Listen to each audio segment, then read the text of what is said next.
സിനിമയിൽ തന്റെ അമ്മയെ കണ്ടെത്തുന്ന അമുദ. 20 കേൾവി കേൾക്കലാമോ എന്ന് ചോദിച്ച് കയ്യിൽ കരുതിയ ചോദ്യങ്ങളുടെ കടലാസുകൊട്ട തുറക്കുമ്പോൾ അവളിൽ തെളിഞ്ഞ ആശ്ചര്യവും സ്നേഹവും കൗതുകവും എല്ലാം 3 ചോദ്യത്തിൽ അവസാനിക്കുകയാണ്. ഞാൻ ജനിച്ചപ്പോൾ എന്നെ കയ്യിലെടുത്തിരുന്നോ? അപ്പോൾ ഞാൻ കരഞ്ഞോ അതോ ചിരിച്ചോ എന്ന ചോദ്യത്തിന് ചെറുവിരൽ കൊണ്ടുവന്ന് തൊടുക മാത്രമാണ് ചെയ്തതെന്ന് ആ അമ്മ മറുപടി നൽകുന്നിടത്ത് പ്രേക്ഷകരുടെ കണ്ണ് നനവറിഞ്ഞു തുടങ്ങും. പതിയെ ഉയരുന്ന ബാക്ക്ഗ്രൗണ്ട് സ്കോറിനൊപ്പം കലാപത്തിന്റെ എരിയുന്ന പശ്ചാത്തലത്തിൽ ആ അമ്മ ആദ്യമായി തന്റെ മകളെ നെഞ്ചിന്റെ ചൂട് നൽകി വാരിപ്പുണരും. ആ കാഴ്ച കണ്ട് കണ്ണീരടക്കാനാവാതെ മേഘങ്ങൾ മഴ പോലെ വിതുമ്പും. ഒരു കുടക്കീഴിലേക്ക് അമുദയുടെ കുടുംബം ചേർന്നിരിക്കുന്ന ഫ്രെയിം കൂടെ എത്തുമ്പോൾ കന്നത്തിൽ മുത്തമിട്ടാൽ അതിന്റെ ഇമോഷണൽ സിനിമാറ്റിക് പീക്കിലെത്തും. അമുദയിൽ നിന്നും അകന്നു പോകുന്ന ശ്യാമ ഒരു കാര്യം കൂടെ ഓർമ്മിപ്പിക്കും. എന്നേക്കാവത് ഒരു നാൾ ഇത് യുദ്ധമില്ലാത്ത ഭൂമിയാ മാറും. വിടിയൽ വരും, അന്നേക്ക് തിരുമ്പി വാ. ശ്യാമ നടന്നകലുന്നത് നോക്കി നിൽക്കുന്ന അമുദ സങ്കടമെന്നോ സന്തോഷമെന്നോ അഭിമാനമെന്നോ വായിക്കപ്പെടാവുന്ന ഒരു ഉമ്മ ഇന്ദിരയ്ക്ക് സമ്മാനിക്കും. സിനിമ അവിടെ തീരുമ്പോൾ ഇരുന്നിടത്ത് നിന്ന് അനങ്ങാനാവാത്ത പ്രേക്ഷകർക്കു മുന്നിൽ ഡയറക്ടേഴ്സ് ടൈറ്റിൽ തെളിയും. Written and directed by Mani Ratnam.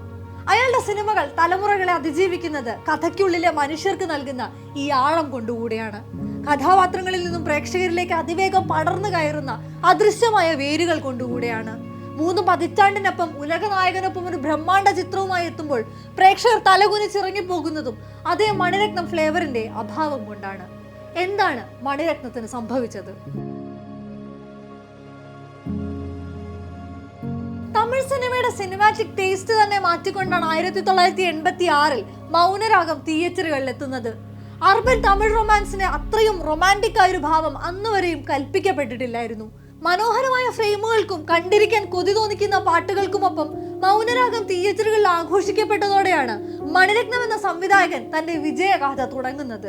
തൊട്ടടുത്ത വർഷം ഇന്ത്യൻ സിനിമയുടെ ഗോഡ്ഫാദറായി ശക്തിവേൽ നായ്ക്കറും എത്തി. നായകൻ രാജ്യാന്തര ശ്രദ്ധ നേടുക മാത്രമല്ല, ഇന്ത്യൻ സിനിമയ്ക്ക് ഒരു പാഠപുസ്തകവും കൂടെയായി. നിങ്ങൾ നല്ലവരാ അതാ കെട്ടവരാ എന്നൊരു കൊച്ചുകുട്ടിയുടെ ചോദ്യത്തിന് മുന്നിൽ ഉത്തരം അറിയാതെ നിൽക്കുന്ന ശക്തിവേൽ അയാൾക്കുള്ളിലേക്ക് മറ്റൊരു കണ്ണാടി കൂടെ തുറന്നിടുകയാണ്. അവിടെയെല്ലാം അൺകൺവെൻഷണൽ ആയ നരേറ്റീവുകളും കാലത്തിനു മുന്നേ കുതിച്ചോടുന്ന ആഖ്യാനങ്ങളും കയ്യടി നേടി. മണിരത്നം സ്വന്തം കൺവിക്ഷനുകളിൽ കാലുറച്ചു നിന്ന് വീണ്ടും വീണ്ടും സൂപ്പർ ഹിറ്റുകൾ നേടി. കർണ ദുര്യോധന കഥയ്ക്ക് ദളപതിയിലും കൊമേഴ്ഷ്യലായ ഒരു ആഖ്യാനം വർഷങ്ങൾക്കിപ്പുറവും ഉണ്ടായിട്ടില്ല. അഞ്ജലിയോളം അതിനു മുൻപെങ്ങും ഓട്ടിസം അതെന്തെന്നറിയാതിരുന്ന പ്രേക്ഷകനെ നോവിച്ചിട്ടില്ല. മണിരത്നത്തിന്റെ രാഷ്ട്രീയവും അയാളുടെ സിനിമകൾക്ക് ഉറപ്പുള്ള തറയായിരുന്നു. രാഷ്ട്രീയ പ്രഖ്യാപനങ്ങൾക്ക് പ്രണയം ഒരു സബ് ടെക്സ്റ്റ് ആവുന്നതും മറിച്ചും എങ്ങനെയെന്ന് അയാൾ കാണിച്ചു തന്നു.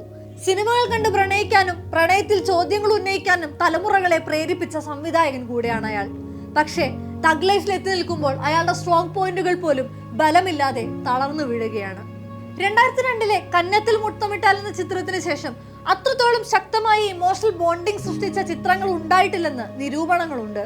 ഒരുപക്ഷെ മണിരത്നത്തിന് ഒരു മിക്സ്ഡ് ഒപ്പീനിയൻ നൽകിയ ആദ്യ ചിത്രം 2010 പുറത്തിറങ്ങിയ രാവണായിരിക്കും.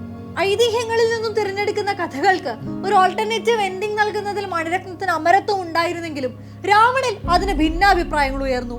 3 വർഷങ്ങൾക്ക് ശേഷം ഒരുക്കിയ കടൽ ബോക്സ് ഓഫീസിൽ തകർച്ച നേരിട്ടതിനു പുറമെ നിരവധി വിമർശനങ്ങൾക്കും പാത്രമായി.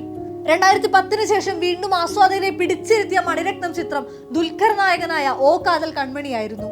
KS ചിത്രയുടെ ശബ്ദത്തിൽ മലർകൾ കേട്ടൻ പതിയെ പാടിത്തീരുമ്പോൾ ഒരു വാതിൽ പഴുതിലൂടെ മണിരത്നം ഗണപതിയുടെയും ഭവാനിയുടെയും പ്രണയം അവതരിപ്പിക്കും.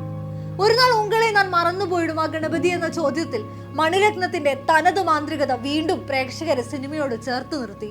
കാറ്റുവെളിയുടെ ചെക്ക ചികന്ന വാനം എന്നിങ്ങനെ 2 ചിത്രങ്ങൾ വ്യത്യസ്ത രുചികൾ ചേർത്ത് വെച്ച് മണിരത്നം പ്രേക്ഷകർക്ക് സമ്മാനിച്ചെങ്കിലും അത്ര നല്ല റിയാക്ഷൻ അല്ല രണ്ടിനും ലഭിച്ചത്. നീണ്ട കാത്തിരിപ്പിനൊടുവിൽ മണിരത്നം രാജകീയമായ ഒരു വരവറിയിച്ചത് പൊന്നിയൻ സെൽവനിലൂടെയാണ്. കൽക്കി കൃഷ്ണമൂർത്തിയുടെ കഥയെ മണിരത്നം പൊന്നിയൻ സെൽവനാക്കിയപ്പോൾ പുത്തൻ സംവിധായകരുടെ യൂണിവേഴ്സുകളെക്കാളും സിനിമാറ്റിക് മാർവലുകളെക്കാളും മാറ്റുള്ളതായത്. വാണിജ്യ നേട്ടത്തിനൊപ്പം മണിരത്നത്തിന് വിമർശനങ്ങളും നേരിടേണ്ടി വന്നു. ഒരു എപ്പിക്കിന് നൽകാവുന്ന ഇമോഷണൽ ഗ്രിപ്പ് അവിടെയും നഷ്ടമായെന്ന അഭിപ്രായം ഉണ്ടായി. കഥാപാത്രങ്ങളുടെ ആന്തരിക സംഘർഷങ്ങൾ, റിബല്യൻ തുടങ്ങി ഇതിനകം പരീക്ഷിച്ച അതേ വിഷയങ്ങളുടെ മറ്റൊരു കോണ്ടെക്സ്റ്റിലെ ആവർത്തനമാകുന്നു ചിത്രങ്ങൾ എന്നതാണ് വിമർശനങ്ങളിൽ മറ്റൊന്ന്. വിഷ്വൽ പോയട്രിയിലെ മണിരത്നത്തിന്റെ ശക്തി പഴയതുപോലെ പ്രേക്ഷകരിലേക്ക് ട്രാൻസ്ലേറ്റ് ചെയ്യപ്പെടാതെയായി. ദൃശ്യങ്ങൾക്കുള്ള വൈകാരികത പ്രേക്ഷകർക്ക് എത്രത്തോളം ഫീൽ ചെയ്യാൻ സാധിക്കുന്നു എന്നതിൽ സംശയം ജനിച്ചു തുടങ്ങി. ഉദാഹരണത്തിന് കടലും ചെക്കാച്ചികന്തവാനവും 2 ചിത്രങ്ങളും വിഷ്വലി റിച്ച് ആയെങ്കിലും കഥ പറച്ചിലിന് ആ ഭംഗി ഉണ്ടായില്ല. അതിന് മണിരത്നം ചിത്രത്തിന് ദേശഭാഷ വ്യത്യാസമില്ലാതെ ഉയരുന്ന എക്സ്പെക്ടേഷനും വലിയ പങ്കുണ്ട്. ഇന്നും മറ്റൊരു ദളപതിയോ നായകനോ അലൈപായതയോ പ്രതീക്ഷിച്ച് ടിക്കറ്റ് എടുക്കുന്ന പ്രേക്ഷകന് കാലത്തിനൊത്ത് സ്വയം നവീകരിച്ചൊരുക്കുന്ന പുത്തൻ കഥകളാണ് അയാൾ നൽകാൻ ശ്രമിക്കുന്നത്. ഇന്ത്യൻ സിനിമയ്ക്ക് മണിരത്നം നൽകിയ സംഭാവനകൾ പകരം വെക്കാനില്ലാത്തതാണ്. സിനിമയുടെ ഭാവത്തിനനുസരിച്ച് പാട്ടുകൾ ഇഴുകിച്ചേരുന്നതും അതിന് സൗന്ദര്യമുള്ള ദൃശ്യാവിഷ്കാരം ഉണ്ടാകുന്നതും അയാൾക്ക് ശേഷമാണ്. പറയാനുള്ള ആശയങ്ങൾ ആർക്കു മുന്നിലും മുട്ടുമടക്കാതെ പറഞ്ഞു വെക്കാനുള്ള ആർജവവും അതിനെ കൊമേഴ്ഷ്യലായി പൊതിഞ്ഞൊരുക്കാനുള്ള കഴിവുമാണ് മണിരത്നത്തെ രത്നമാക്കിയത്. സിനിമ ആരെയും ഒന്നിനെയും കാത്തു നിൽക്കില്ല. കാലം കടന്നു പോകും പോലെ സിനിമയും അതിനൊത്ത് യാത്ര തുടരും. മാറുന്ന പ്രേക്ഷകർക്കൊത്ത് ആസ്വാദനത്തിനൊത്ത് മാറുക എളുപ്പമല്ല.